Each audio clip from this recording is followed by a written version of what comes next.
يسر ولا تعسر يا كريم. اللهم صل على سيدنا محمد وعلى آله وصحبه أجمعين. اللهم صل على سيدنا محمد وعلى آله وصحبه أجمعين. اللهم صل على سيدنا Muhammad wa ala alihi wa sahbihi ajma'in. Terima kasih kepada pengacara majlis yang saya hormati, Puan Nusniati binti Mansur bersama kepimpinan Gema Nur Iman, para asatizah, hadirin hadirat yang dikasihi dan dirahmati Allah Subhanahu wa taala. Syukur alhamdulillah pada malam ni dapat kembali kita bersama-sama untuk membincang topik berkaitan dengan hak-hak wanita dalam undang-undang keluarga Islam di Malaysia. Alhamdulillah sebelum saya ingat 2 bulan lepas lebih kurang sebelum saya menunaikan fardu haji, kita dah habis dah membincangkan berkaitan dengan pembubaran perkahwinan ataupun perceraian perceraian yang diperuntukkan dalam undang-undang keluarga Islam di Malaysia. Sama ada cerai biasa, cerai fasah, cerai taklik, tebus talak, bercerai melalui hakam, dan lain-lain lagi lah yang kita bicarakan, termasuklah anggapan mati, bercerai kerana pertukaran agama dan sebagainya. Alhamdulillah, insya-Allah pada malam ini dan malam seterusnya insya-Allah kuliah akan datang, kita nak fokus pula hak-hak wanita setelah diceraikan. Apabila perceraian berlaku, memanglah perceraian ini perkara yang diharuskan, tetapi perkara yang dibenci oleh Allah Subhanahu wa taala. Dan kita faham perceraian ini adalah salah satu jalan keluar lah. Salah satu jalan keluar yang diberi pilihan dalam hukum syarak bagi membubarkan perkahwinan atas sebab-sebab yang diharuskan oleh hukum syarak. Sama ada sebab-sebab nafkah, sama ada sebab-sebab darar yang kita dah bincang dulu, dan pelbagai sebab lagi yang diharuskan oleh hukum syarak. Dan kita di Malaysia ni alhamdulillah proses perceraian ini telah disusun begitu baik, telah dikanunkan dalam undang-undang yang kita panggil Undang-Undang Keluarga Islam di Malaysia, di mana pasangan-pasangan yang nak bercerai bolehlah memohon kepada mahkamah syariah atas sebab-sebab yang telah digariskan oleh hukum syarak dan juga yang telah dimaktubkan dalam Undang-Undang Keluarga Islam. Jadi hadirin hadirat yang dikasihi sekalian, pada malam ini kita nak menyentuh berkaitan dengan hak wanita selepas bercerai. Malam ini insya-Allah saya nak fokus berkaitan dengan muta'ah, muta'ah ataupun sagu hati perceraian. Jadi sebelum kita masuk pada undang-undang, kita nak bahas dulu hak muta'ah ni daripada segi hukum syarak dan juga perbahasan para ulama berkaitan dengan hak muta'ah, iaitu sagu hati perceraian yang telah diperuntukkan dalam hukum syarak kepada isteri-isteri yang diceraikan. Jadi panjang kalau kita nak bahas dalam perbahasan hukum syarak ini. Saya nak memetik beberapa pandangan tokoh-tokoh ulama silam, di antaranya Syekh Khatib Asy-Syarbini.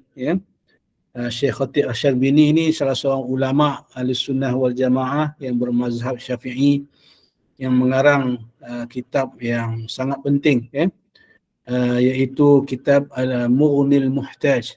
Kitab Mughnil Muhtaj ini maknanya kitab turas lah. Apa maksud kitab turas?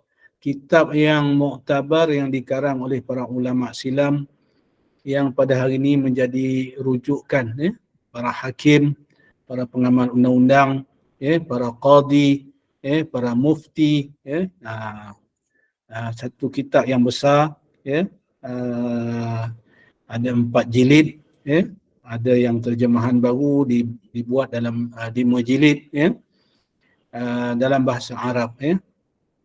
Apa Syekh Khatib Asyarbini kata, beliau bermazhab Syafi'i, beliau menyebutkan muta'ah adalah sejumlah wang yang wajib dibayar oleh suami kepada isterinya apabila dia menceraikannya atau apa yang seumpama dengannya dengan syarat-syarat tertentu. Ini Syekh Khatib Asyarbini, disebut dalam kitabnya Mughnil Muhtaj, juzuk yang keempat, ke surat 398. Ini edisi, dia ada banyak, kitab Mughnil Muhtaj ni ada banyak edisi, terbitan pustaka di sama ada di Timur Tengah, di beberapa negara Arab lah, jadi mungkin muka suratnya itu berbeza-beza, siapa yang nak rujuk lah. Jadi Khatib Asyarbini, Syekh Khatib Asyarbini menyebutkan muta'ah iaitu sejumlah wang, yang wajib dibayar oleh suami. Jadi maknanya apabila bercerai, suami wajib membayar muta'ah kepada isteri yang diceraikan. Sama ada sejumlah wang atau dia kata yang seumpama dengannya, yang seumpama nilai wang. Contohnya mungkin harta, mungkin dalam bentuk saham dan sebagainya lah, yang maknanya seumpama nilai wang, maknanya ada nilai lah. Jadi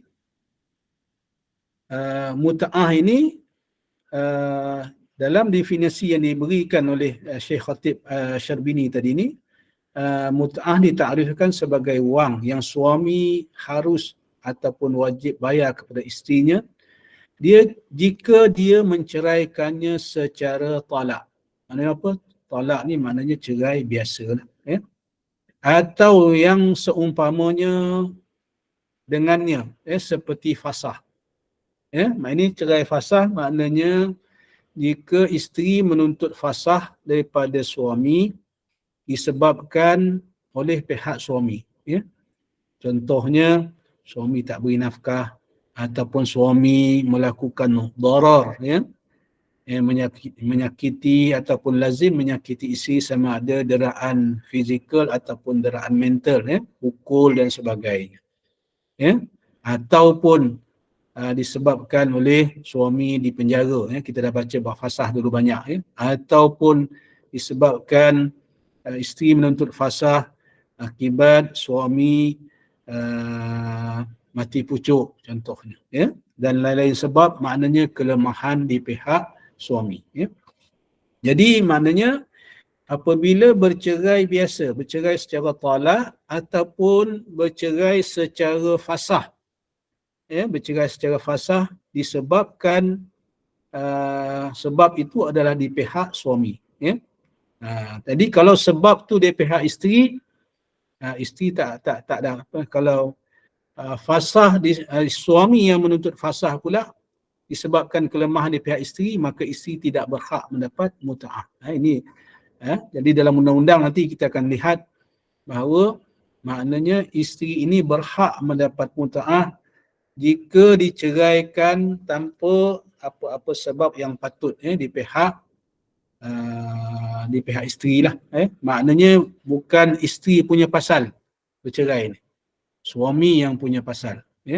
Sama ada suami tak beri nafkah tadi, sama ada suami pukul, menyebabkan fasah, suami di penjara, suami hilang lebih daripada setahun, suami apa lagi mati pucuk dan sebagainya. Jadi kita lihat pandangan ulama yang lain. Sebahagian ulama kontemporari pula. Apa maksud ulama kontemporari? Ulama kontemporari ni maknanya ulama-ulama yang terkemudian lah, yang hidup di kurun ke-19 ataupun kurun ke-20 ni. Kita sekarang kurun ke-20 lah, nak masuk kurun ke-21. Jadi ulama kontemporari turut mendefinisikan mut'ah. Di antaranya Syekh Abdul Rahman As-Sabuni, ya. Ini seorang ulama Mesir yang terkenal lah, ya. Kalau sebut Syekh As-Sabuni ini memang itulah, ya, antara ulama terkemudian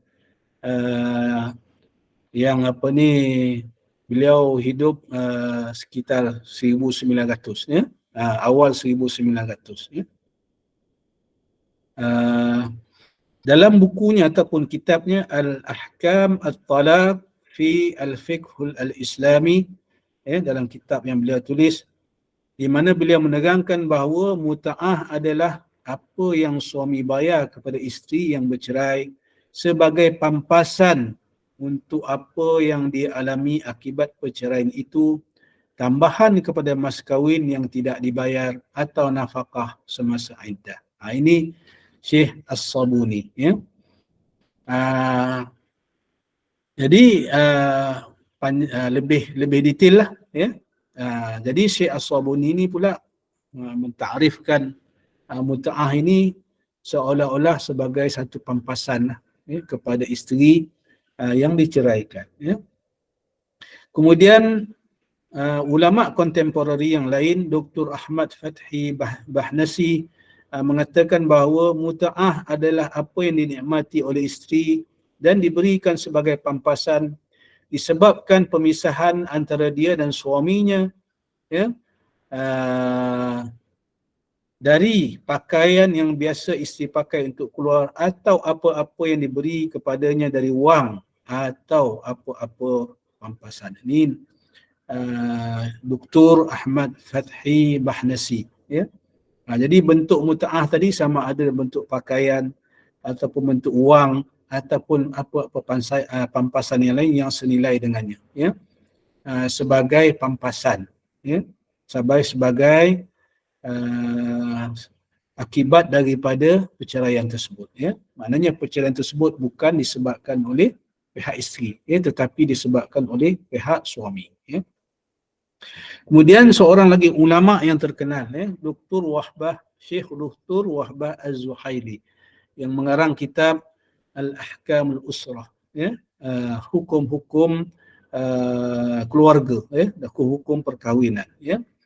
Beliau mendefinisikan muta'ah sebagai pakaian atau harta yang suami beri kepada wanita yang diceraikan sebagai tambahan mas kahwin atau sebagai pertukaran untuknya, seperti dalam akad untuk menghiburkan dirinya dan membayar ganti rugi terhadap sakitnya pemisahan, sakitnya perceraian. Jadi maknanya takrifan yang lebih kurang samalah daripada ulama-ulama yang saya sebutkan tadi. Jadi sama ada pakaian atau harta yang bentuk wang yang diberikan kepada isteri yang diceraikan, ya. Maklumlah, ya, bila bercerai ni maklumlah satu perkara yang bukan ialah, ya, perkara yang semua orang yang berkahwin tak nak, ya. Dan di sisi Allah perkara halal yang paling dibenci oleh Allah Subhanahu wa taala. Memanglah, ya, perceraian ni sakit, ya, perceraian itu satu yang, ya, menduka citakan, ya. Jadi falsafah, kalau kita lihat kepada ta'arif yang diberi oleh para ulama tadi, falsafah muta'ah ini ialah seolah-olahnya sebagai satu pampasan, sebagai satu hadiah sagu hati, ya, kepada isteri yang diceraikan, untuk sebagai pengubat jiwa ataupun sebagai satu hadiah kepada isteri yang diceraikan tadi, bagi isteri tadi memulakan hidup baru, ya. Cuma sama ada dalam bentuk duit ataupun harta-harta yang lain, itu terpulanglah, ya, atas persetujuan kedua belah pihak, ya. Jika tak ada persetujuan, maka mahkamah lah yang akan menetapkan, ya. Nanti kita akan lihat bagaimana, kita akan bincang lanjut bagaimana mahkamah menetapkan qadar muta'ah. Ini kita akan bincang selepas ini, ya. Dan banyak lagi lah, ya, pandangan-pandangan ulama, ya, yang disebutkan dalam pelbagai kitab fiqh, ya.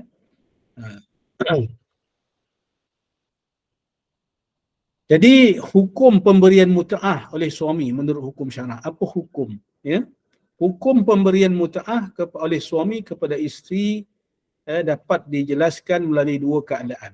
Ya, dua keadaan pembubaran perkahwinan yang saya sebut tadi. Yang pertama, pembubaran perkahwinan atau perceraian secara talak, cerai biasalah, maknanya suami lafaz cerai di hadapan mahkamah, ya, cerai biasa, ya, dengan kebenaran mahkamah, ya. Itu atas sebab-sebab yang telah dinah, ya. Ini biasa berlakulah, makna cerai biasa, ya, bila salah satu pihak mohon cerai atas sebab-sebab yang diharuskan oleh hukum syarak dan pihak satu lagi bersetuju. Jadi bila bersetuju, biasanya mahkamah dapati, jika mahkamah dapati sebab-sebab itu munasabah pada hukum syarak, mahkamah akan benarkan, ya, suami lafaz cerai di hadapan mahkamah, ya, dengan kebenaran mahkamah, biasanya dengan tolak satu lah, ya. Ini keadaan yang pertama lah, cerai biasa ataupun cerai cara tolak. Yang kedua, pembubaran perkahwinan secara fasah, ya. Kita tengok hukum, ya. Pertama, pembubaran perkahwinan akibat tolak ataupun cerai biasa. Para ulama berbeza pendapat dalam menetapkan hukum pemberian muta'ah oleh suami terhadap isterinya apabila suami melafazkan talak kepada isteri. Pendapat yang pertama, pemberian muta'ah adalah wajib. Ya, cerai biasa ni, ini pandangan yang pertama lah, ya. Para ulama yang kumpulan ulama yang pertama menyatakan pemberian muta'ah ini adalah wajib bagi suami apabila mentalakkan isteri, ya. Sama ada, dia kata, dalam apa jua keadaan, sama ada sebelum melakukan hubungan kelamin atau berlaku dukhul ataupun berlaku persetubuhan, atau sama atau belum, ya, sama ada dah berlaku persetubuhan ataupun belum, ya. Sama ada mahar telah ditetapkan, sama ada mas kahwin telah ditetapkan semasa akad nikah ataupun tidak, ya. Ini pandangan ulama yang pertama, yang ini wajib, ya. Pendapat inilah, ya, dipegang dalam satu riwayat oleh Imam Ahmad bin Hanbal, ya, mazhab Hanbali, ya.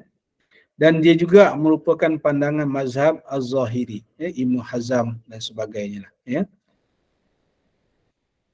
Kemudian, ya, ni pendapat ini berdasarkan kepada ayat Quran yang menyebutkan, ya, A'udzubillahi minasyaitanir rajim, walil mutallaqati mata'un bil ma'ruf haqqan 'alal muttaqin. Dan isteri-isteri yang diceraikan berhak mendapat muta'ah dengan cara yang patut sebagai satu tanggungjawab yang wajib atas orang-orang yang bertakwa, ya. Kemudian pendapat yang kedua. Pendapat yang kedua kata tak wajib, sunat saja. Muta'ah adalah sunat bagi suami dalam setiap keadaan, kecuali apabila talak berlaku sebelum hubungan kelamin berlaku dan kadar mahar ataupun mas kahwin telah ditetapkan semasa akad. Ini pandangan yang kedua, kata sunat sahaja, ya, tak wajib. Dalam keadaan tersebut, isteri tidak berhak mendapat muta'ah memandangkan isteri telah mendapat setengah mahar. Maknanya jika isteri dah dapat mas kahwin, ni kata tak wajib tadi ni, ya, pandangan ni. Pendapat ini dipegang oleh mazhab Maliki, ya. Mazhab Maliki, Ibn Rushd, ya. Ibn Rushd ni salah seorang ulama yang terkenal juga, ya. Dan lain-lain ulama lah, ya. Jadi pandangan yang kedua ini, dia kata tak wajib ni, berdasarkan firman Allah dalam surah Al-Baqarah ayat 236. A'udzubillahi minasyaitanir rajim. La junaha 'alaikum in talaqtumun nisa ma lam tamassuhunna aw tafridu lahunna fariidah. Wa matti'uhunna 'alal musi'i qadaruhu wa 'alal muqtiri qadaruhu mata'an bil ma'ruf haqqan 'alal muhsinin. Maksudnya tidaklah kamu bersalah dan tidaklah kamu menanggung bayaran mas kahwin jika kamu menceraikan isteri kamu sebelum kamu sentuh bercampur dengan mereka. Maknanya tak wajib bayar mas kahwin jika belum disetubuhi dah bercerai. Ya, itu maksudnya. Ya. Atau sebelum kamu menetapkan mas kahwin untuk mereka. Walaupun demikian, hendaklah kamu memberi muta'ah kepada mereka yang diceraikan itu, iaitu suami yang senang menurut ukuran kemampuannya, suami yang susah pula menurut kemampuannya, sebagai satu pemberian yang patut lagi menjadi kewajipan atas orang-orang yang mahu berbuat kebaikan. Jadi kata Ibnu Rushd, ayat tadi ini memberi pengertian bahawa pemberian muta'ah merupakan suatu ihsan ataupun kebaikan suami kepada isteri yang diceraikan. Bukanlah satu kewajipan. Ya? Ini ulasan Ibnu Rushd. Ya? Bagi isteri yang diceraikan sebelum berlaku hubungan kelamin dan mahar telah ditetapkan semasa akad nikah, isteri berhak mendapat setengah mahar yang telah ditetapkan. Oleh sebab itu, isteri tidak lagi berhak mendapat mut'ah. Ini pandangan Ibnu Rushd, pandangan yang kedua. Ya? Kemudian pandangan yang ketiga, mengatakan pemberian mut'ah adalah wajib bagi suami dalam setiap keadaan kecuali apabila talak berlaku sebelum hubungan kelamin berlaku dan kadar mahar, kadar mas kahwin telah ditetapkan semasa akad nikah. Ini yang pendapat dipegang oleh mazhab kita. Qaul jadid dalam mazhab Syafi'i dan juga satu qaul daripada Imam Malik, mazhab Maliki. Ya. Ini bermakna apabila isteri diceraikan sebelum hubungan kelamin dan mahar tidak ditetapkan semasa akad nikah, maka isteri berhak mendapat mut'ah. Akan tetapi apabila isteri diceraikan sebelum hubungan kelamin dan mas kahwin telah ditetapkan semasa akad nikah, maka isteri tidak berhak mendapat mut'ah. Ini kerana isteri telah mendapat setengah daripada mas kahwin. Ya? Jadi maksudnya di sini pandangan mazhab kita dan juga mazhab Maliki, muta'ah ni wajib, kecuali ada kecuali tadi ni. Jika maknanya bercerai itu berlaku belum berlaku lagi hubungan kelamin, dan juga semasa akad nikah kadar mas kahwin disebut dalam akad nikah itu telah ditetapkan.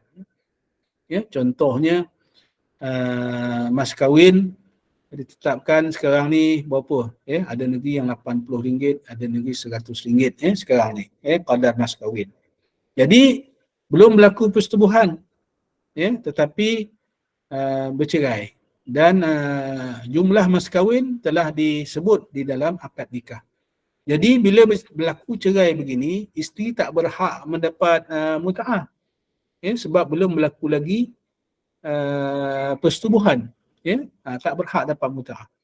Cuma oleh sebab mas kahwin tadi telah disebut dalam akad nikah, isteri tadi berhak mendapat separuh daripada mas kahwin. Maknanya kalau mas kahwin RM100, isteri tadi berhak dapat RM50 lah. Kalau mas kahwin disebut RM1,000, dia berhak dah dapat RM500. Itu. Ini pandangan yang ketiga. Jadi ada satu lagi pandangan. Tadi saya tak nak nak panjangkan pandangan para mazhab ni. Ada 2-3 pandangan. Pandangan yang ketiga yang mengatakan wajib ini adalah mazhab kita sendiri dan juga mazhab Imam Malik, bersama dengan pandangan yang pertama tadi pun mazhab Hambali kata pun wajib juga. Ini pandangan yang kuat lah. Jadi kalau kita teliti pandangan-pandangan ini, pandangan yang ketiga mazhab kita ni berdasarkan ayat Quran surah Al-Baqarah ayat 241, A'udzubillahi minasyaitonirrajim. Wa in talaqtumuhunna min qabli an tamassuhunna wa qad faradtum lahunna fariidah fa nisfu ma faradtum. Yang tadi ni pandangan mazhab kita tadi yang dapat setengah daripada mahar. Ini ayat Quran yang sebut. Ya. Dan jika kamu ceraikan mereka sebelum kamu sentuh, ini bersetubuh dengan mereka, padahal kamu sudah menetapkan kadar mas kahwin untuk mereka, maka mereka berhak mendapat separuh daripada mas kahwin yang telah kamu. Ini ayat Quran. Ya. Pandangan mazhab kita tadi ni, wajib muta'ah ni. Ya. Kecuali yang belum disetubuhi. Yang belum disetubuhi, dia berhak dapat separuh daripada kadar mas kahwin yang telah ditetapkan semasa akad nikah. Ya, berdasarkan surah Al-Baqarah ayat 234 tadi. Ya. Dan ada lagi pendapat yang keempat.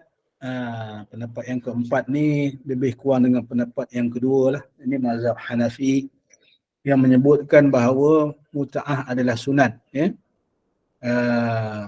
Selain daripada isteri diceraikan sebelum kelamin, ya, hubungan kelamin. Ya.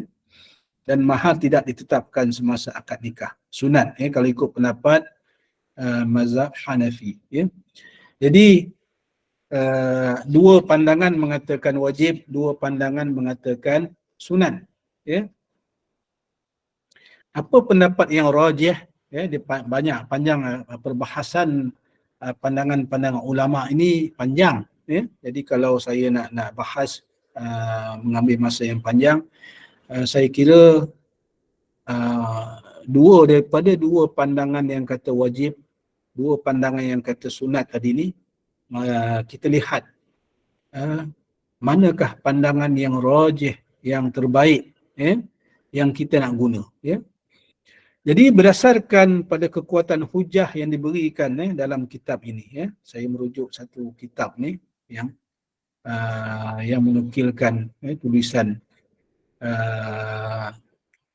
bekas, ya, ketua hakim kita, ya. Berdasarkan pandangan yang rajih, ya, berdasarkan kekuatan hujah yang diberikan, ya, dalam penulis ini berpendapat bahawa pendapat yang ketiga yang mengatakan bahawa muta'ah adalah wajib diberikan kepada isteri yang diceraikan dalam semua keadaan, kecuali apabila isteri diceraikan sebelum hubungan kelamin dan mahar telah ditetapkan semasa akad nikah, maka isteri tidak berhak mendapat muta'ah. Ini adalah kerana isteri telah mendapat separuh. Jadi khulasahnya ataupun kesimpulannya, muta'ah ini adalah wajib diberikan oleh suami kepada isteri kecuali isteri tadi belum disetubuhi, ya, bercerai, belum disetubuhi, dan mas kahwin telah ditetapkan, ya, semasa akad nikah, ya. Sebab isteri itu dah layak dapat setengah daripada mas kahwin tadi. Itu saja yang dia dapat lah. Ya, muta'ah tak dapat. Ya, jika perceraian berlaku sebelum berlaku persetubuhan antara suami isteri tersebut. Saya ingat jelas, ya. Jadi ini pendapat inilah yang kita gunakan, ya, di mahkamah syariah, yang menyatakan bahawa muta'ah ini adalah wajib, ya. Wajib diberikan oleh suami kepada isteri, ya, dengan syarat-syarat yang disebutkan tadi, ya. Termasuklah dengan syarat, ya, perceraian itu bukan disebabkan oleh pihak isteri, ya. Jadi jika perceraian itu berlaku disebabkan oleh pihak isteri, contohnya yang kita bincang dulu, ya, suami boleh mohon fasah, ya. Bukan isteri saja, ya, yang boleh mohon fasah, ya. Kalau ingat baliklah yang saya sebut dulu, suami pun boleh mohon fasah jika berlaku kecacatan di pihak isteri, ya. Contohnya isteri tidak berkeupayaan, ya, untuk melakukan hubungan kelamin disebabkan adanya tulang, ya, yang menyekat di dalam kemaluan isteri, ya. Ini dah berlaku dah zaman sekarang, ya. Ada kes. Para ulama silam telah menyebutkan dalam kitab masing-masing sekitar 500 tahun, 700 tahun, ya, 1000 tahun yang dulu. 1000 tahun yang dulu ulama telah tulis dah, ya, dalam bab perceraian akibat fasah ni, yang disebabkan contoh di pihak isteri tadi, ya. Maknanya betapa hebatnya ulama silam, ya, Mungkin 500 tahun dulu tak berlaku, tetapi di zaman moden ini dah berlaku dah. Pernah ada kes yang saya sebutkan dulu berlaku di wilayah persekutuan. Maknanya tapi itu bukan untuk bercerai lah. Tapi suami tadi menjadikan alasan itu oleh kerana ketidakupayaan isteri tadi untuk bersetubuh disebabkan adanya halangan ketulan tulang. Ketulan yang menghalang daripada suami tadi untuk bersetubuh dengan isterinya. Suami tadi telah memohon untuk berpoligami. Ini berlaku. Jadi apa yang ditulis, apa yang dinukilkan oleh para ulama silam ini dah berlaku pada hari ini. Masya Allah. Subhanallah. Jadi hadirin hadirat yang dikasihi dan dirahmati Allah Subhanahu Wa Taala. Jadi kita mengambil pandangan yang ketiga ini, pandangan yang ketiga inilah yang telah dimuatkan dalam peruntukan undang-undang keluarga Islam kita.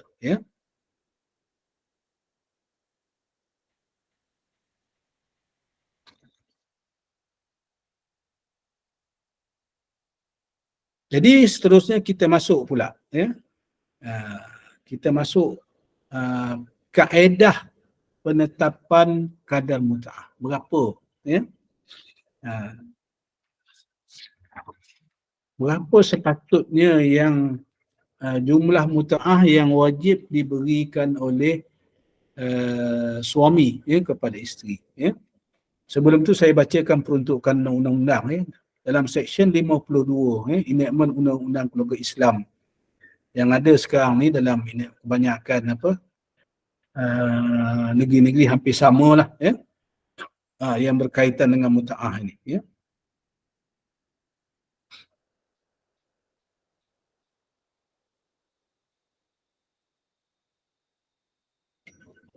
Jadi saya bacakan peruntukan undang. Tiada apa-apa lafaz talak atau perintah perceraian atau pembatalan perkahwinan maksudnya boleh didaftarkan melainkan jika ketua pendaftar berpuas hati bahawa mahkamah telah membuat perintah atau perintah-perintah muktamad mengenai penjagaan, nafkah anak-anak, tanggungan, mengenai nafkah dan tempat kediaman isteri yang diceraikan dan mengenai bayaran mut'ah kepadanya.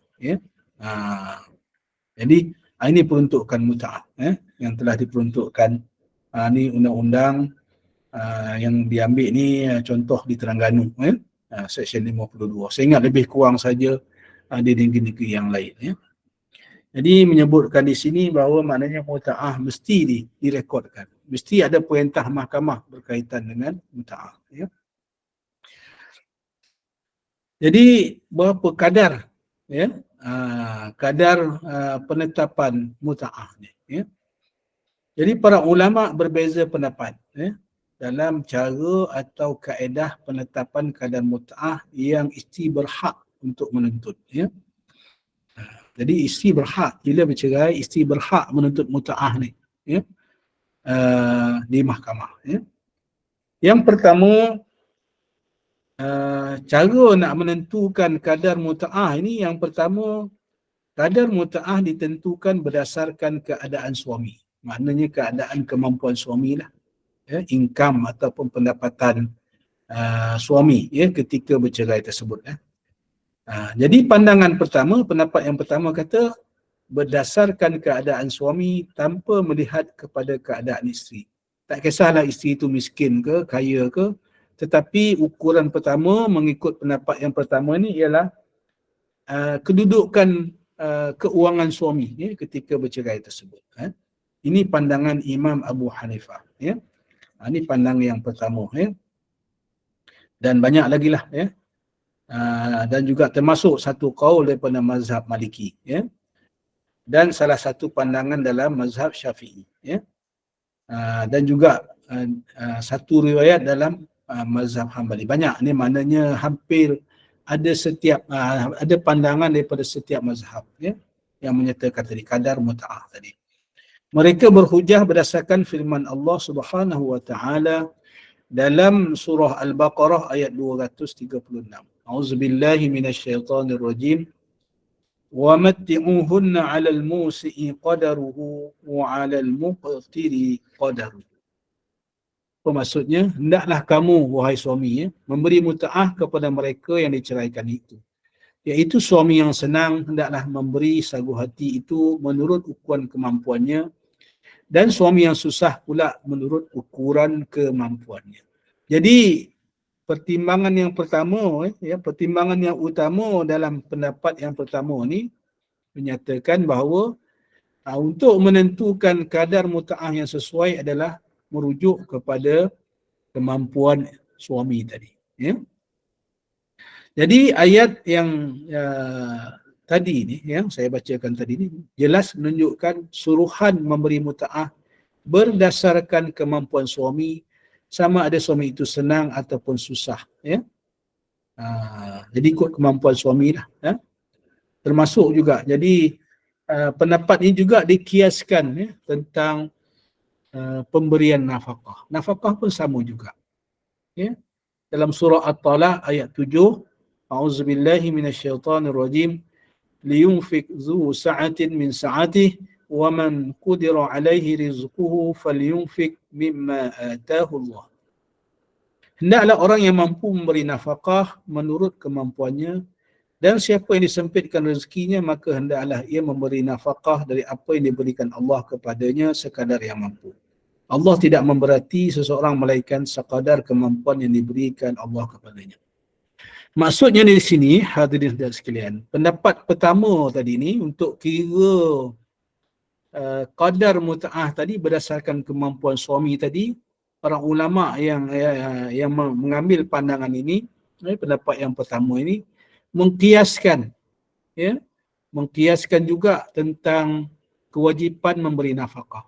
Kewajipan memberi nafkah semasa dalam perkahwinan pun juga mengikut kepada kemampuan suami. Yang senang cara senang lah. Itu. Jadi maknanya ada pertimbangan yang hampir sama. Nak beri nak tetapkan kadar muta'ah sagu hati perceraian ini hampir sama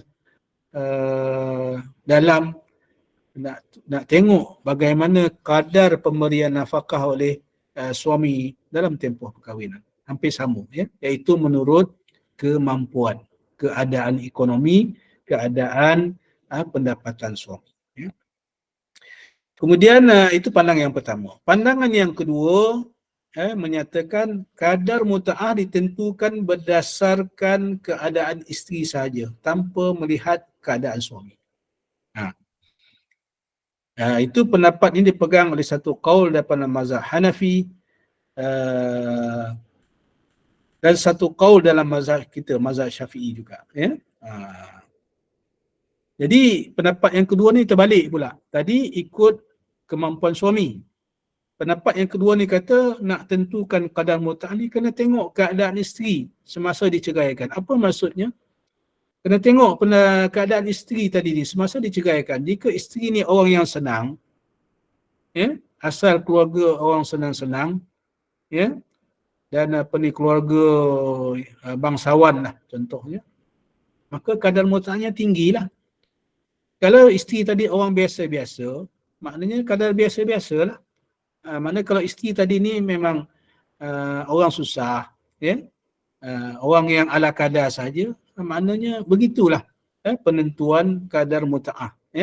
Ini berdasarkan keadaan isteri semasa diceraikan. Ini pandangan yang kedua.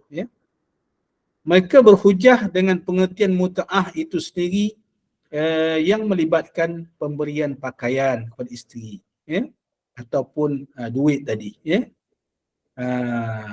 Dan juga hujah lagi, dia kata sebab muta'ah ini diberikan sebagai ganti kepada mas kahwin. Sebagai ganti kepada mas kahwin. Maknanya kalau mas kahwin tadi ni tidak ditetapkan semasa akad nikah tadi ni, jadi wajib bagi muta'ah ni. Walaupun belum disetubuhi. Itu pandangan yang kedua. Pandangan yang pertama tadi ikut kemampuan suami. Pandangan yang kedua kata ikut tengok keadaan isteri semasa diceraikan. Dia asal orang susah ke, orang senang ke, ataupun orang biasa-biasa, ataupun orang miskin. Ya. Pendapat yang ketiga. Pendapat yang ketiga mengatakan kadar muta'ah ditentukan berdasarkan kepada keadaan suami dan isteri bersama. Ni pandangan yang ketiga ni. Pandangan ini dipegang oleh satu qaul dalam mazhab Hanafi dan qaul yang zahir dalam mazhab Syafi'i. Ya. Mereka berhujah berdasarkan gabungan dua ayat Al-Quran. Yang pertama surah Al-Baqarah ayat 236 iaitu yang bermaksud hendaklah kamu memberi muta'ah kepada mereka yang diceraikan itu, iaitu suami yang senang menurut ukuran kemampuannya dan suami yang susah pula menurut ukuran kemampuannya. Dan yang memerintahkan pemberian muta'ah berdasarkan kemauan suami. Itu yang pertama. Ayat yang kedua, surah Al-Baqarah ayat 241, dan isteri-isteri yang diceraikan berhak mendapat muta'ah dengan cara yang patut. Ya. Dengan cara yang patut atau wajar bermaksud melihat kepada keadaan isteri. Ini dalil. Jadi mana pendapat yang ketiga ini kena tengok dua-dua. Ya.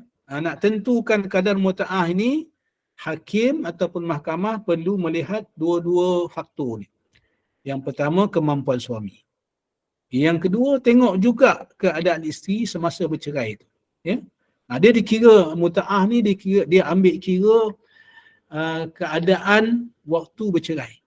Ya. Kemampuan suami dan juga keadaan isteri waktu perceraian berlaku. Ya. Ya. Sebab itu kalau boleh maknanya muta'ah ni diselesaikan segeralah. Ya. Waktu bercerai itu tengoklah macam mana keadaan kemampuan suami dan juga tengoklah bagaimana keadaan status isteri yang diceraikan tersebut. Ini dua-dua diambil kira. Ya. Jadi hadirin hadirat yang dikasihi sekalian, ya. Jadi yang biasa diguna, ya, yang biasa diguna di mahkamah syariah pada hari ini, kita mengambil pandangan yang ketiga ini. Ya. Kita mengambil pandangan yang ketiga ini untuk menentukan kadar muta'ah yang sesuai, ya, yang akan diperintah oleh mahkamah kepada suami untuk dibayar kepada isteri. Iaitu kita ambil faktor pendapatan suami semasa bercerai tersebut dan juga keadaan isteri semasa diceraikan tersebut. Dua-dua faktor. Ya. Kemudian saya suka nak tambahlah. Ya. Nanti kita akan, bila saya berkongsi tentang kes yang diputuskan oleh mahkamah, nanti kita akan lihat bagaimana mahkamah menentukan dua-dua faktor ni, ya, untuk menentukan kadar muta'ah. Dan ada satu lagi yang alhamdulillah akhir-akhir ni, ya, bukan akhir-akhir, dah lama jugalah, ya.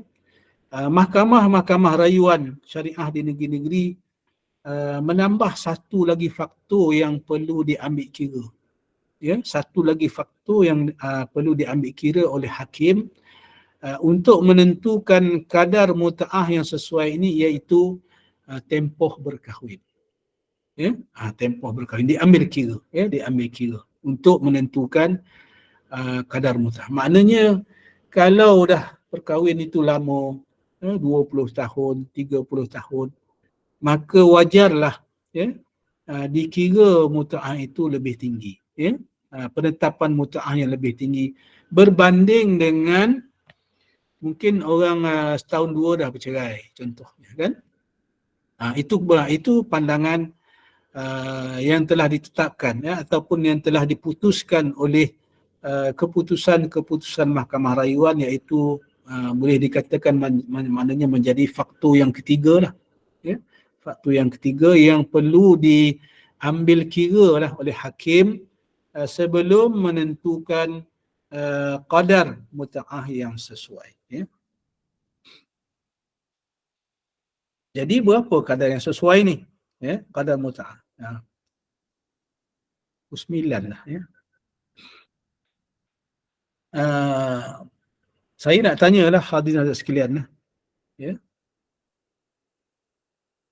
Berapa yang pernah dengar lah yang paling tinggi kadar muta'ah yang diputuskan oleh Mahkamah Syariah? Itu soalan lah. Kalau ada hadirin yang boleh jawab lah. Ya, sebelum saya berkongsi lah rekod tertinggi kadar muta'ah yang diperintah oleh Mahkamah Syariah di Malaysia ni. Ya. Ada siapa-siapa yang tahu berapa kadar tertinggi yang telah diputuskan oleh Mahkamah Syariah? Kalau siapa mengikuti kes-kes yang diputuskan dalam akhbar pun, ini dulu viral lah satu ketika dulu. Saya ingat dah sebelum COVID ke, tak silap saya, kes ni diputuskan sebelum COVID. Ya. Kadar muta'ah tertinggi yang jadi rekod dalam Malaysia sampai hari ini. Tak ada yang tahu kot. Tak terbaca ke tak. Tak kot Datuk. Ya, memang Mesti juta. juta. Jadi yang 13.5 juta tu ke? Ya. Bukan, ya. Kadar tertinggi rekod yang telah dituntut, yang pernah dituntut dalam kes di Mahkamah Syariah ni lah sebanyak 100 juta. Yang dituntut lah, ya. Yang melibatkan, kalau ni lah, siapa masih ingat, sebab ni kes ni telah menjadi kes umum, jadi saya tak ada masalah kot nak berkongsi. Ya. Yang melibatkan perceraian anak kepada sekarang ni Gubernur lah, Gubernur Sarawak, Datuk Patinggi Taib Mahmud, siapa nama anak dia tu, di Mahkamah Syariah Wilayah Persekutuan, anak Datuk Patinggi Taib Mahmud ni lelaki yang menuntut, dia yang bercerai ni, dia bercerai dengan isteri dia. Isteri yang menuntut muta'ah sahaja sebanyak 100 juta, ya, di Mahkamah Syariah Wilayah Persekutuan, ya. Tetapi kemudiannya Mahkamah Syariah meluluskan sebanyak 30 juta saja, lebih kurang 1/3 lah, ya. Hampir 1/3 saja lah, ya. Untuk 100 juta dapat 30 juta. Berbaloi lah pada saya kan. Agak-agak harta dia berapa agak-agak? Saya pun tak pasti. Berbilion je lah kot. Bilion. Bilion-bilion lah. Itu bilion. Ini rekod tertinggi lah saya ingat yang pernah direkodkan di Mahkamah Syariah. Saya ingat hampir 30 tahun dah. Ya, saya dalam bidang kehakiman syariah. Inilah rekod tertinggi, ya, muta'ah. Ini ya. Jadi dia akan balik pada tadi tu, yang saya sebut tadi tu, ya. Faktor yang diambil kira oleh mahkamah, keadaan ataupun kemampuan suami dan juga keadaan isteri semasa diceraikan. Dan faktor yang ketiga diambil juga, ya, diambil kira juga tempoh perkahwinan pihak-pihak. Jadi para ulama pun bahas sebenarnya macam mana kadar tertinggi ni, ya. Ada 3 pandangan, ya. Kadar muta'ah tertinggi, ya, yang disebut oleh para ulama, pendapat yang pertama mengatakan tiada had. Tiada had tertinggi untuk muta'ah, ya. Pendapat ini dipegang oleh mazhab Maliki, mazhab Syafi'i, dan juga satu riwayat dalam mazhab Hambali, ya. Ini terpulanglah berapa banyak, ya. Tapi itulah, ya. Dan kadang ni ada juga yang menuntut tuntutan bila pergi ke Mahkamah Syariah ni, tuntutan tu ada juga yang menuntut tak sampai jumlah yang tak munasabah lah, ya. Suami tu orang biasa-biasa je, ya, tuntut sampai berjuta. Ini tak munasabah lah, ya. Biasanya nanti saya akan, mungkin pada malam ni tak sempat, rasanya dah pukul 9 lebih ni, saya nak share kes-kes ni, mungkin dalam kuliah akan datang, bagaimana mahkamah membuat kesimpulan, ya. Termasuklah nanti insya-Allah malam ni mungkin tak sempat, saya akan kongsikan satu kes juga yang saya putuskan semasa saya jadi Ketua Hakim Syar'i Negeri Sembilan. Saya mempengerusikan satu rayuan, ya, satu rayuan kes tuntutan muta'ah yang menuntut ratus ribu jugalah dituntut, ya, muta'ah ni, yang akhirnya Mahkamah Tinggi Negeri Sembilan memutuskan jumlah muta'ahnya tak silap dalam sekitar 30,000 tak silap. Kemudian dia merayu ke mahkamah rayuan dan kami saya sebagai pengerusi dan juga dibantu oleh 2 orang lagi hakim rayuan, kita putuskan jumlah itu masih tinggi dan kita putuskan sekitar 10,000 sahaja. Nanti insyaAllah saya akan kongsikan satu kes yang menarik lah, bagaimana kita mahkamah ni mengira qadar muta'ah yang sesuai. Jadi malam ni saya kongsikan sedikit pandangan ulama yang tadi ni, pandangan mazhab-mazhab. Yang pertama tadi, kadar tertinggi tak ada had, tak ada had, terpulang. Berapa nak tuntut lah. Tapi yang akhirnya akan menentukan adalah mahkamah lah. Kemudian pandangan yang kedua mengatakan bahawa kadar tertinggi muta'ah tidak harus melebihi setengah mahar mithil. Mahar mithil. Pendapat ni dipegang oleh satu qaul dalam mazhab Hanafi. Apa dia mahar mithil ni? Mahar mithil, mahar mithli, mahar yang seumpamanya, maksudnya. Dia begini, contoh seorang lelaki dan seorang perempuan berkahwin. Kemudian dalam akad nikah tu tidak disebutkan jumlah mas kahwin. Bila tak disebut jumlah mas kahwin, maka akan dirujuk kepada mahar misil, mahar misli yang seumpamanya. Dulu siapa tengok kakak dia kahwin berapa? Berapa mas kahwin dia? Contoh 1,000 contohnya kan. Jadi akan ikut itulah. Dia layak. Jadi ikut pandangan yang kedua tadi ni, kadar muta'ah tadi ni tidak harus melebihi setengah daripada mas kahwin yang seumpama tadi ni. Maknanya pasang ni berkahwin tak disebut mas kahwin dia, akan guna ahli keluarga terdekat dia. Kalau kakak dia dulu dah kahwin, maknanya mas kahwin dia 1,000 contohnya. Dia layak dapat setengah aja. 500 contohnya. Tapi hari ni kalau tak silap saya, dalam undang-undang keluarga Islam ditetapkan dah mas kahwin ni. Kebanyakan negeri tak silap saya ada yang 80, ada yang 100 di mas kahwin yang sekarang ni. Jadi kalau tengok pandangan yang kedua ni rendah sangat ni, rendah sangatlah qadar yang layak dituntut. Ini pandangan yang diambil daripada satu qaul daripada mazhab Hanafi, dan satu pandangan juga daripada mazhab Syafi'i, mazhab kita. Ini pandangan yang kedua.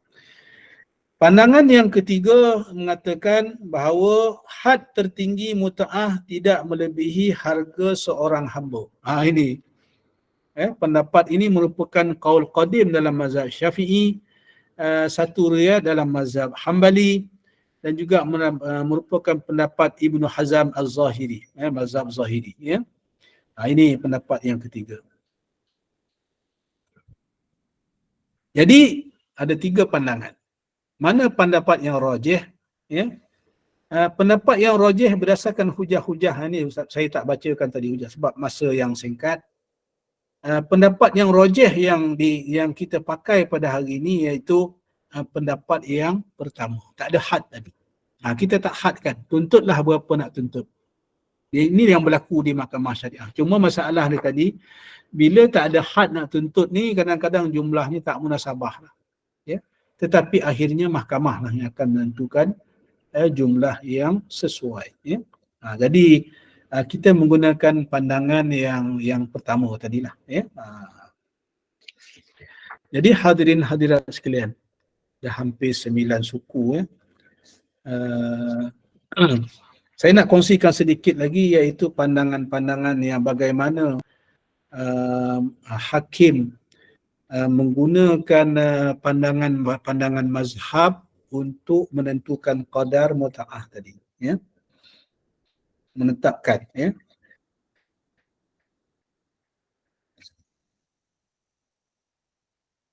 Jadi berapa kadar paling rendah? Ni tadi kadar tertinggi, ni kadar paling rendah pula. Pendapat pertama dia kata tiada kadar terendah bagi muta'ah. Ini dipegang oleh Imam Malik dan juga Imam Syafi'i. Tak ada kadar lah, suka hati lah. Kalau tak mampu sangat pun ya, tapi tak ada lagi lah orang bagi muta'ah RM1 ni, tak ada lagi lah, ya. Rasanya tak ada lagi, ya. Sekurang-kurang tak silap saya lah, ya, yang biasa dulu-dulu ni yang paling rendah pun ratus-ratus lah, ya, 500, ya. Saya ingat saya mula-mula kerja dulu ada jugalah kadar muta'ah ni 300, ya. Kemudian 5. Sekarang ni saya ingat 1000 lah, ya. Jadi pendapat yang pertama ni Imam Malik, mazhab Maliki dan juga Imam Syafi'i kata tak ada kadar yang terendah ni, terpulang, ya. Itu terpulang lah. Tapi mahkamah jugalah yang menentukan, ya, tuntutlah. Kemudian pendapat yang kedua, had terendah muta'ah adalah 5 dirham, ya. Sekurang-kurangnya 5 dirham.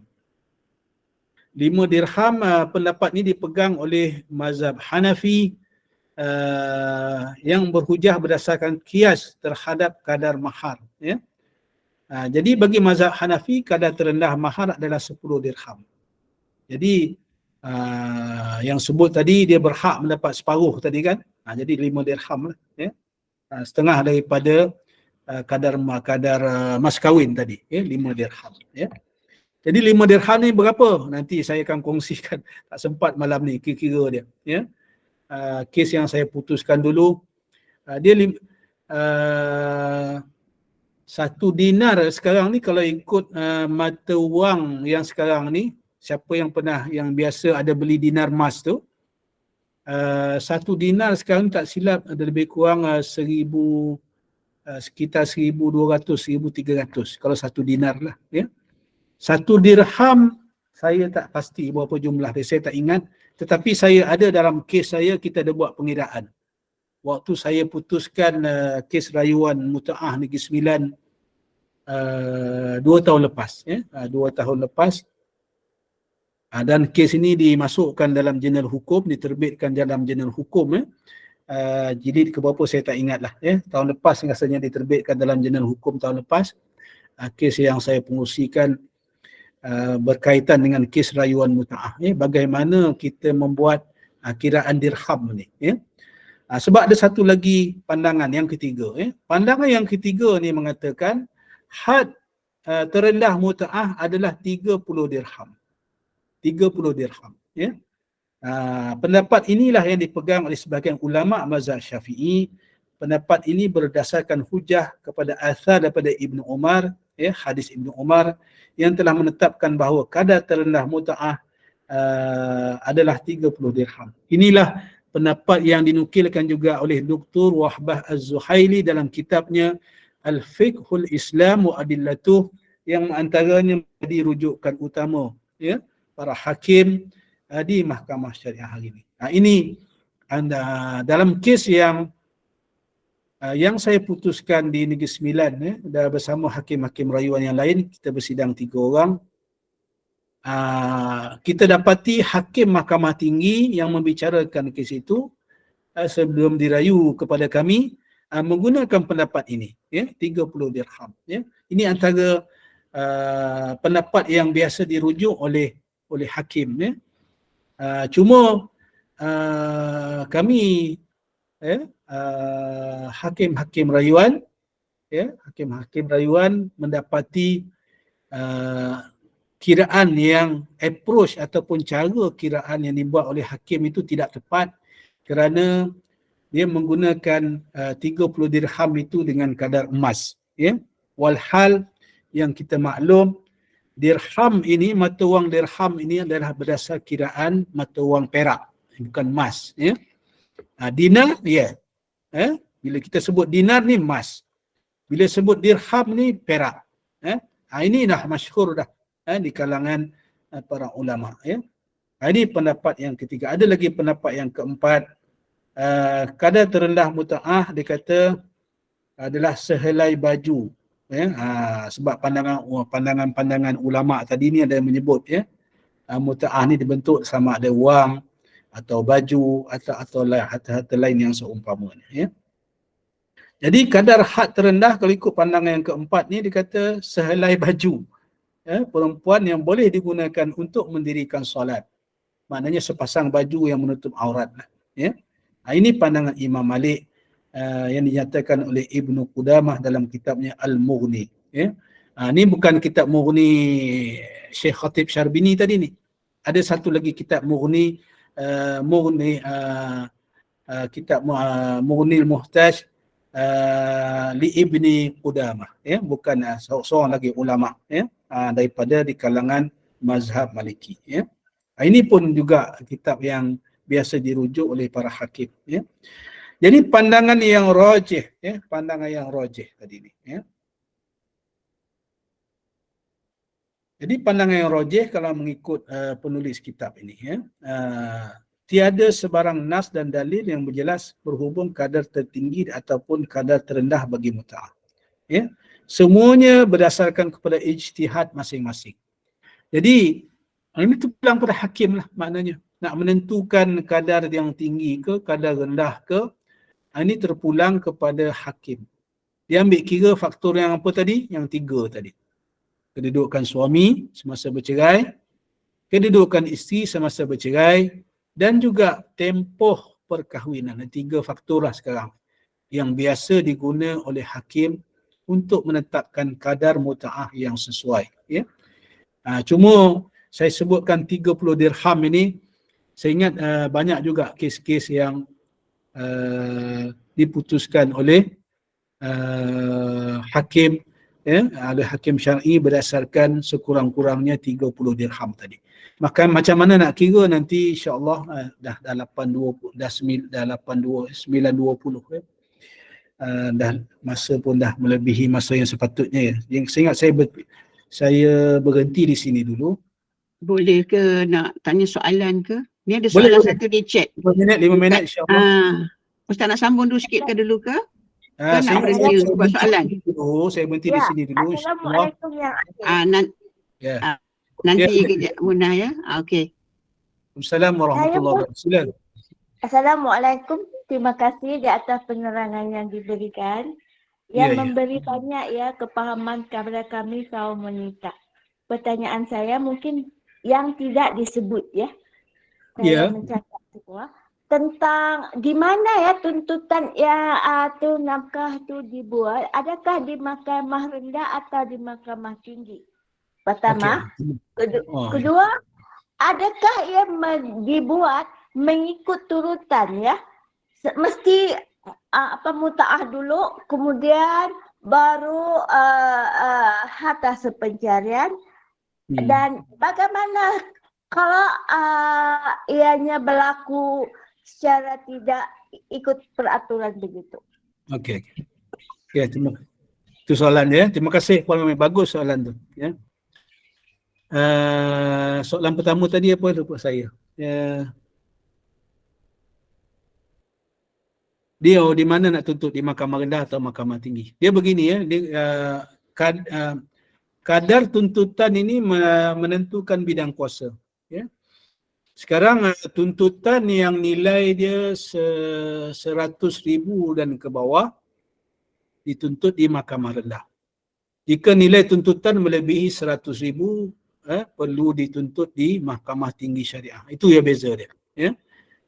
Itu perbezaan. Kemudian ada setengah negeri telah meminda undang-undang, ya. Tuntutan contohnya di Selangor, tak silap saya dah pindah. Nilai tuntutan 300,000 ke bawah mahkamah rendah, ya, dituntut di mahkamah rendah. Nilai tuntutan yang melebihi 300,000 dan ke atas dituntut di mahkamah tinggi, ya. Jadi itu saja yang akan membezakan. Kemudian soalan yang kedua Puan Maimunah tadi ini, adakah ikut aturan? Dia yang mustahak tuntutan muta'ah, tuntutan iddah, dia dituntut selepas berlaku perceraian, ya. Dia tak kisahlah mana nak tuntut dulu, nak tuntut iddah dulu ke, nak tuntut muta'ah dulu ke. Boleh juga dituntut secara serentak. Boleh dituntut secara serentak. Muta'ah, iddah, nafkah anak, harta sepencarian, boleh tuntut sekali. Yang mustahaknya apa? Yang mustahaknya telah berlaku perceraian, ya, sebab semua hak-hak tadi ni timbul selepas berlakunya perceraian. Hak muta'ah itu timbul selepas sabit cerai. Hak nafkah iddah pun sama, timbul datangnya hak itu selepas berlaku perceraian. Ya. Begitu juga nafkah yang lain-lain lah. Cuma nafkah anak tadi kita boleh tuntut semasa dalam perkahwinan. Lepas perceraian pun boleh tuntut. Sama juga. Ya. Harta seperceraian pun sama. Ya.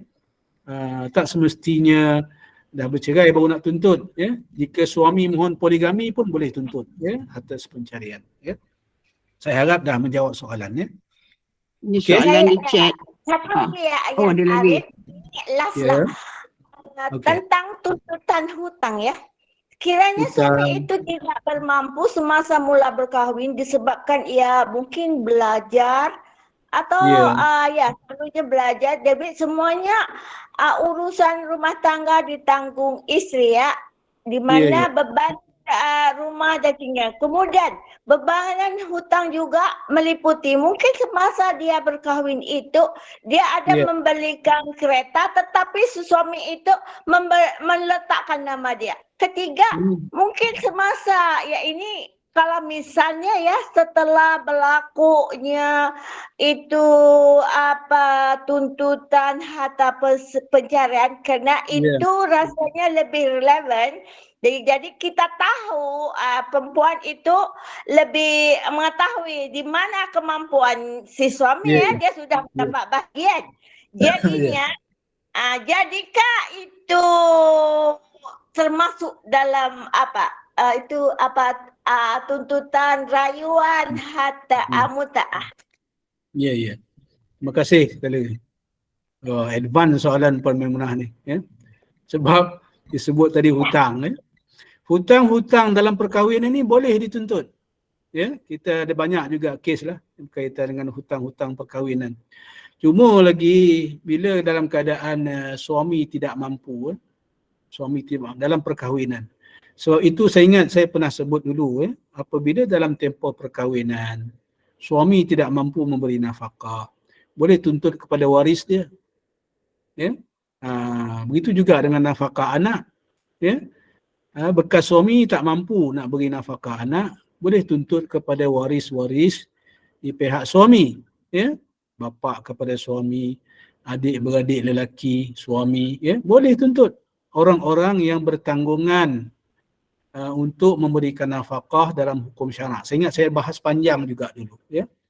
Cumanya bila berlaku perceraian, ya, ada hutang yang kita istilahkan hutang sepencarian. Kan? Dalam tempoh berkahwin tu sama-sama berhutang. Ya. Ataupun suami ni dia bijak, hutang tu dia letak atas nama isteri dia. Ya. Yang bayar isteri, suami tak bayar. Ya. Itu berhutang tu makna suami berhutang dengan isteri lah tu. Ya. Jadi hutang sepencarian ni yang saya ingat jarang berlaku. Ya. Sebab saya ingat kira dia bila berlaku masalah rumah tangga ni, kebanyakan isteri yang dah lama menderita ni sebab tak dapat nafkah. Ya, isteri yang menanggung suami, isteri yang menanggung keluarga. Isteri-isteri ni nak bebas je. Kebanyakan begitulah. Ya. Sebab dia lupa waktu dalam tempoh berkahwin dulu tu. Ya, dan ataupun tidak ada ilmu, tidak menuntut kepada waris-waris suami tadi ni. Ya. Yang bertanggungjawab juga memberi nafkah. Sebab di sebalik itu, jika berlaku kematian dan sebagainya, mereka pun boleh tuntut timbal baliknya, nak boleh tuntut pusaka. Ya? Itu begitu. Ya? Ni pusaka dia nak, tetapi nafkah anak buah ni dia tak peduli. Kan? Jadi dia saya ingat boleh faham maksud saya. Ya? Jadi tentang hutang tadi ni, hutang perkahwinan memang boleh dituntut di mahkamah, cumanya saya ingat tak banyak kes lah. Tak banyak kes sebabnya kadang-kadang isteri ni dia nak bebas je. Dia dapat bercerai pun dia padanya maknanya dah keluar daripada mulut buaya ni, keluar daripada mulut harimau ni, bagi dia dah selamat cukup lah.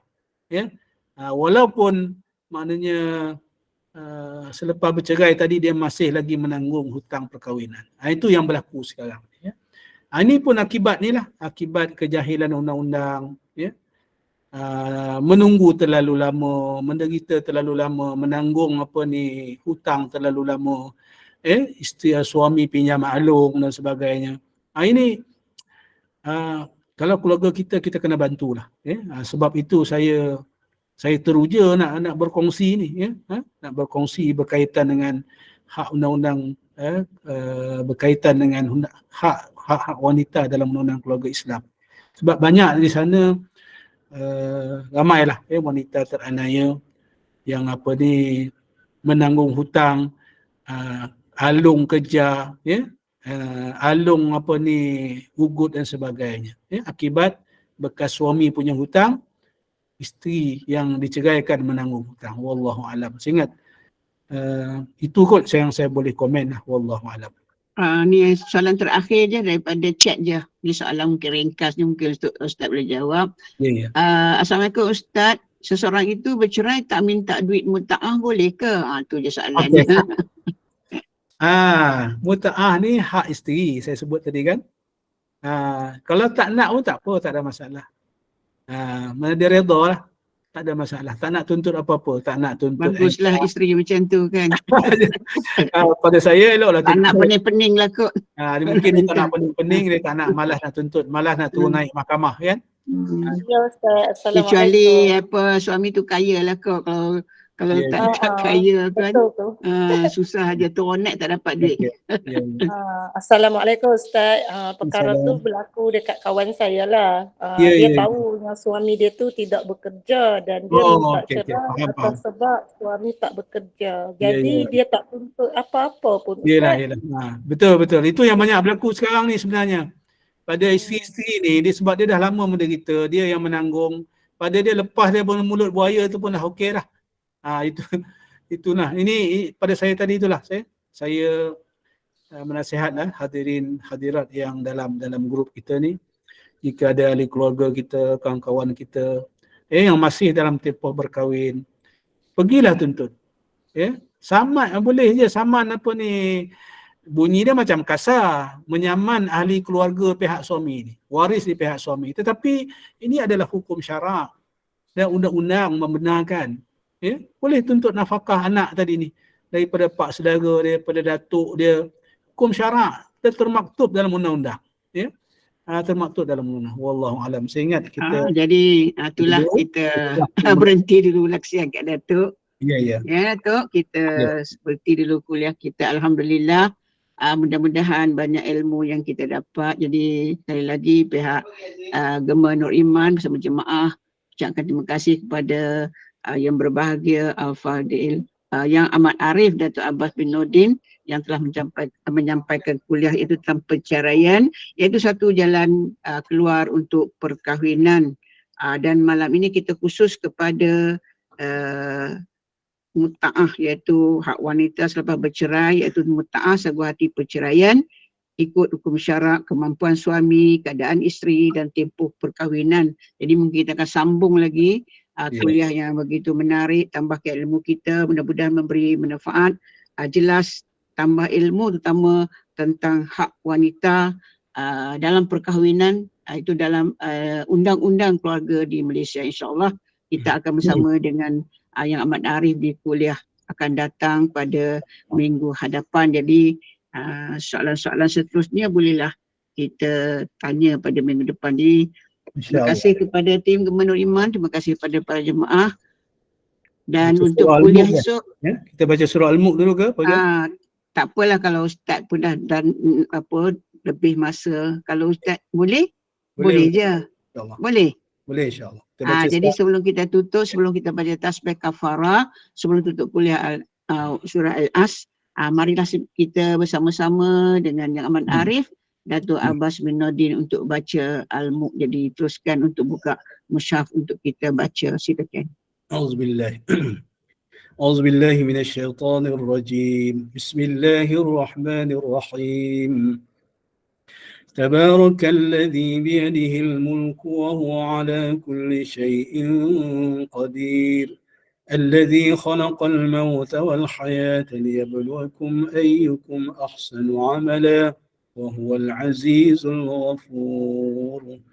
الذي خلق 7 سماوات طباقا ما ترى في خلق الرحمن من تفاوت ارجع البصر هل ترى من فطور ثم ارجع البصر كرتين ينقلب إليك البصر خاسئا وهو حسير ولقد زينا السماء الدنيا بمصابيح وجعلناها رجوما للشياطين وأعتدنا لهم عذاب السعير وللذين كفروا بربهم عذاب جهنم وبئس المصير إذا ألقوا فيها سمعوا لها شهيقا وهي تفور تكاد تميز من الغيظ كلما ألقي فيها فوج سألهم خزنتها ألم يأتكم نذير قالوا بلى قد جاءنا نذير فكذبنا وقلنا ما نزل الله من شيء إن أنتم إلا في ضلال كبير وقالوا لو كنا نسمع أو نعقل ما كنا في أصحاب السعير فاعترفوا بذنبهم فسحقا لأصحاب السعير إن الذين يخشون ربهم بالغيب لهم مغفرة وأجر كبير وأسروا قولكم أو اجهروا به إنه عليم بذات الصدور ألا يعلم من خلق وهو اللطيف الخبير هو الذي جعل لكم الأرض ذلولا فامشوا في مناكبها وكلوا من رزقه وإليه النشور أأمنتم من في السماء أن يخسف بكم الأرض فإذا هي تمور أم أمنتم من في السماء أن يرسل عليكم حاصبا فستعلمون كيف نذير ولقد كذب الذين من قبلهم فكيف كان نكير أولم يروا إلى الطير فوقهم صافات ويقبض ما يمسكهن إلا الرحمن إنه بكل شيء بصير أمن هذا الذي هو جند لكم ينصركم من دون الرحمن إن الكافرون إلا في غرور أمن هذا الذي يرزقكم إن أمسك رزقه بل لجوا في عتو ونفور أفمن يمشي مكبا على وجهه أهدى أمن يمشي سويا على صراط مستقيم قل هو الذي أنشأكم وجعل لكم السمع والأبصار والأفئدة قليلا ما تشكرون قل هو الذي ذرأكم في الأرض وإليه تحشرون ويقولون متى هذا الوعد إن كنتم صادقين قل إنما العلم عند الله وإنما أنا نذير مبين فلما رأوه زلفة سيئت وجوه الذين كفروا وقيل هذا الذي كنتم به تدعون قل أرأيتم إن أهلكني الله ومن معي أو رحمنا فمن يجير الكافرين من عذاب أليم قل هو الرحمن آمنا به وعليه توكلنا فستعلمون من هو في ضلال مبين قل أرأيتم إن أصبح ماؤكم غورا فمن يأتيكم بماء معين صدق الله العظيم. Kita tutuplah dengan tasbih kafara surah Al-Asr. Bismillahirrahmanirrahim. Subhanakallahumma wa bihamdika asyhadu an la ilaha illa anta astaghfiruka wa atubu ilaik. Bismillahirrahmanirrahim. Wal 'asri innal insana lafi khusrin illa alladhina amanu wa 'amilus salihat wa tawassaw bil haqq wa tawassaw bis sabr. Sekian. Assalamualaikum warahmatullahi wabarakatuh.